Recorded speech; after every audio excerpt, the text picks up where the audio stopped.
बिस्मिल्लाहिर्रहमानिर्रहीम। अस्सलाम वालेकुम व्यूअर्स। आज हम कंटिन्यू करेंगे एक्सरसाइज 4.1 का part number 3। Find the types of polynomials with respect to their terms. पिछले वीडियो में हमने दो पार्ट्स किए हुए थे। उसमें हम फाइंड कर रहे थे कि पॉलिनोमियल्स और नॉन पॉलिनोमियल्स कौन कौन से हैं और मुख्तलिफ जो है पॉलिनोमियल्स कौन से हैं, रेशनल कौन से हैं, इरेशनल कौन से हैं पार्ट 1 में। तो अब हमारा थर्ड पार्ट है कि पॉलिनोमियल्स को विद देयर टर्म्स हमें आइडेंटिफाई करना है कि कौन सा हमारा मोनोमियल है, कौन सा बाइनोमियल है, ट्राइनोमियल है और मल्टीनोमियल।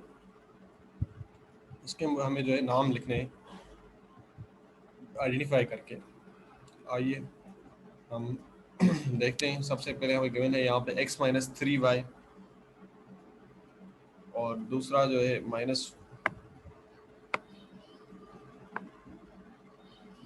-x-3y। इसको अगर हम देखें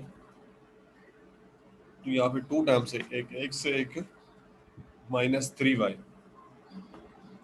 इसको मैं कह सकता हूँ बाइनोमियल। कि बाइनोमियल मीन्स दो टर्म्स। इसमें हमारे दो टर्म्स है बाइनोमियल। इसमें देखूँ तो यहाँ पे हमारे तीन टर्म्स है, -1/4 + 2x + 5। लेकिन अगर इसको हम फर्दर सिंप्लीफाई करेंगे तो ये हमारे x वाला एक टर्म है और दो कांस्टेंट्स हैं 5 और -1/4। अगर इसको मैं फर्दर मतलब दोनों कांस्टेंट टर्म्स हैं तो हमारा दोनों को मुझे सिंप्लीफाई करके लिखना पड़ेगा। मतलब सिंप्लीफाइड फॉर्म में हम लिखेंगे पहले +5 -1/4। इसको मैं ऊपर वाले को ऐसे लिख सकता हूँ। इसको हम एलसीएम निकालेंगे अगर 5 और -1/4 की, तो मुझे मिलेगी 4। 5 का टेबल 4 पर 20 टाइम्स 20 - 1 2x + 19/4। एक्चुअली ये हमारे दो टर्म्स हैं, बाइनोमियल है ये हमारा टर्म। दो नंबर जो प्रॉब्लम है इसमें एक 2x है, एक 19/4 है। अब इसको इसने क्या किया है, 19/4 को ब्रेक करके रखा है -1/4 और 5 में। तो ये हमारी यहाँ पे वो चेक कर रहा है कि हम इसको दो टर्म्स काउंट कर रहे हैं या एक कर रहे हैं। सिंपली जब दो कांस्टेंट टर्म्स हो, अगर वो सिंप्लीफाई होकर मर्ज हो सकते हैं, ऐड या सब्ट्रैक्ट हो सकते हैं, तो उनको हम पहले सिंप्लीफाई करेंगे। उसके बाद हम पूरी मतलब आंसर को देखेंगे, सिंप्लीफाइड आंसर को, उसमें हमारे कितने टर्म्स हैं। अगर इसमें हमारे दो टर्म्स हैं तो ये हमारा बाइनोमियल होगा। तो सिंपली जो ये ऊपर वाला है हमारा जो प्रॉब्लम में गिवन है ये भी हमारा बाइनोमियल ही होगा। क्लियर है। आगे देखें तीसरे प्रॉब्लम में 3x - 1/4y - 5। इसमें भी हमारे एक x का टाइम है, एक y का एक कांस्टेंट। इसको हम फर्दर सिंप्लीफाई नहीं कर सकते।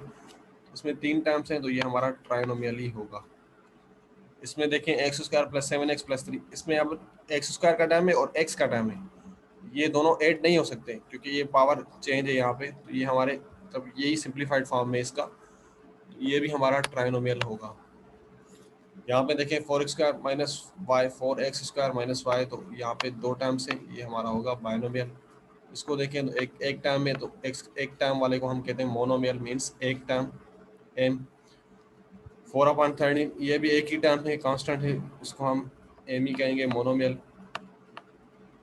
इसको देखिए अगर हम फर्दर इसको हमें सिंप्लीफाई करना पड़ेगा कि a² - b² को हम जब सिंप्लीफाई करते हैं तो हमें पता है कि a - b होल स्क्वायर जो है वो a - b whole square -b²। हम इसको फर्दर सिंप्लीफाई करते हैं, a² - 2ab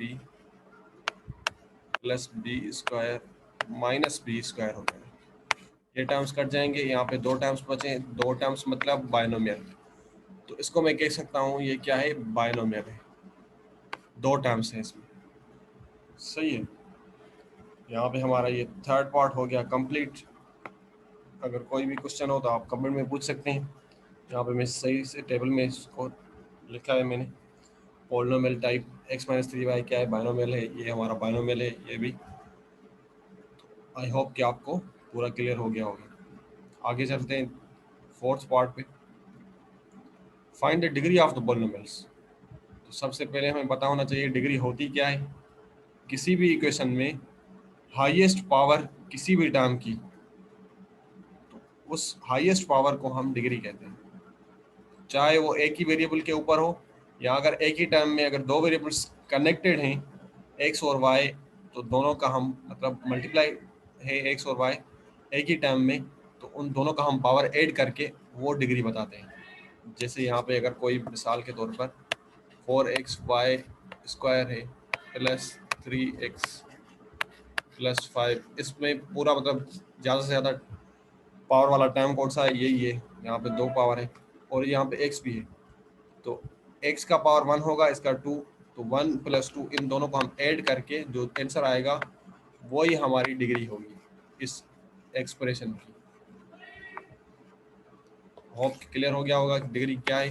highest power of any term in an expression is called degree.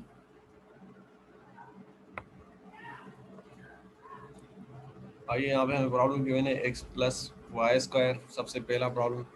इसमें डिग्री हम देखेंगे एक फिक्स टर्म की। टर्म आपको पता है, हमने पहले डिस्कस किया था टर्म क्या होता है।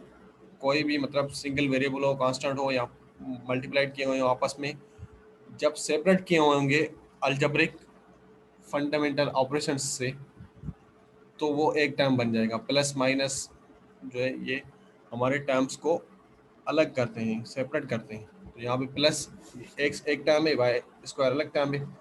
तो हम हाईएस्ट टर्म देखेंगे जिसका हाईएस्ट पावर हो, वाई स्क्वायर का हाईएस्ट पावर है, तो ये हमारी यहाँ पे डिग्री 2 होगी।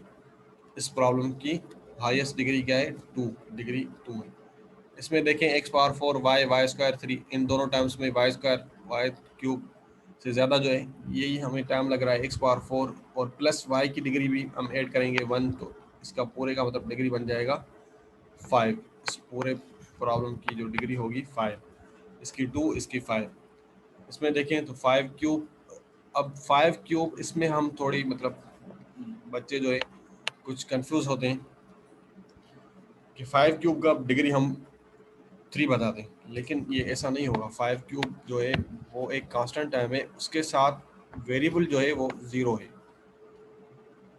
तो जब वेरिएबल 0 है तो इसको हम लिख सकते हैं 125 एक्स पावर 0, या एक्स पावर 0 हमारा 1 के इक्वल होता है, तो 125 1। तो हम हमेशा डिग्री जो है वो वेरिएबल के ऊपर जो पावर होती है वो बताते हैं। तो यहाँ पे वेरिएबल के ऊपर हमारा पावर 0 है, तो ये हमारी डिग्री क्या होगी, 0 डिग्री। क्लियर हो गया होगा। तो इसमें हमारा क्या होगा, डिग्री 0 होगा, क्योंकि x की पावर जो है हमारी 0 है। डिग्री हमेशा वेरिएबल के पावर को देखते हैं, कांस्टेंट के पावर को हम डिग्री नहीं कहेंगे।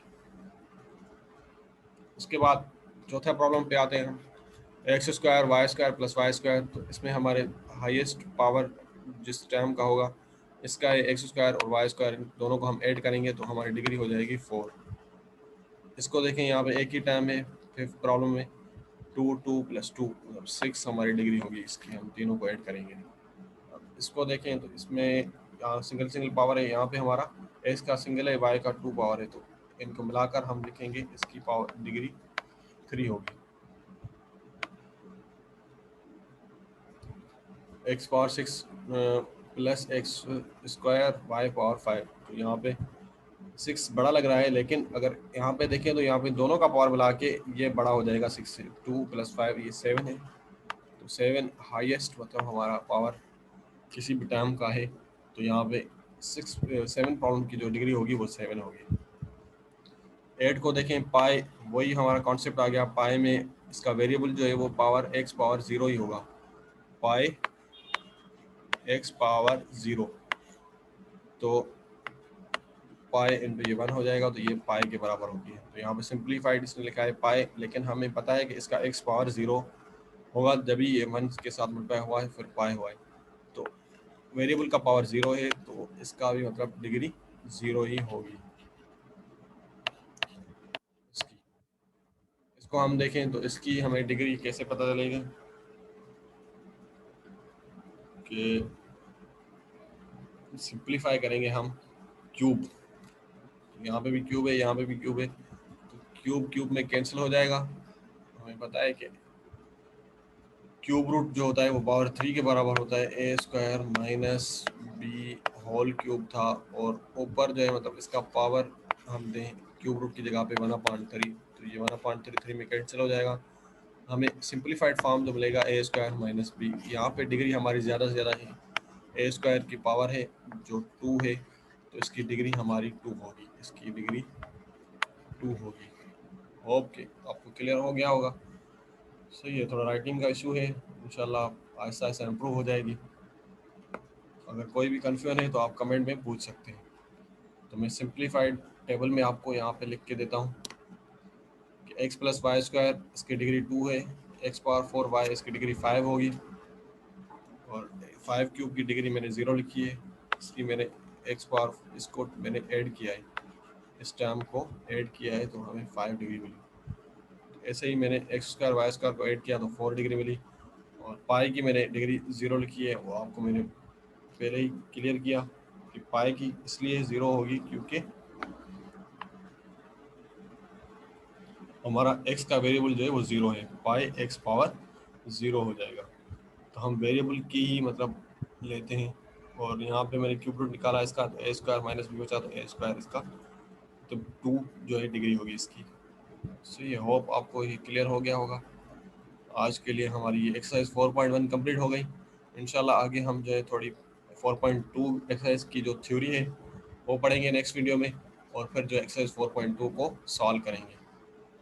अगर कोई भी क्वेश्चन हो, कोई कन्फ्यूजन हो, तो आप जो है कमेंट में पूछ सकते हैं। मैं इंशाल्लाह पूरी कोशिश करूँगा कि आपकी पूरी जो है कोई भी कन्फ्यूजन है उसको सही नमूने से मैं आपको समझा सकूँ, और उसकी कन्फ्यूजन आपकी कन्फ्यूजन को दूर करूँ।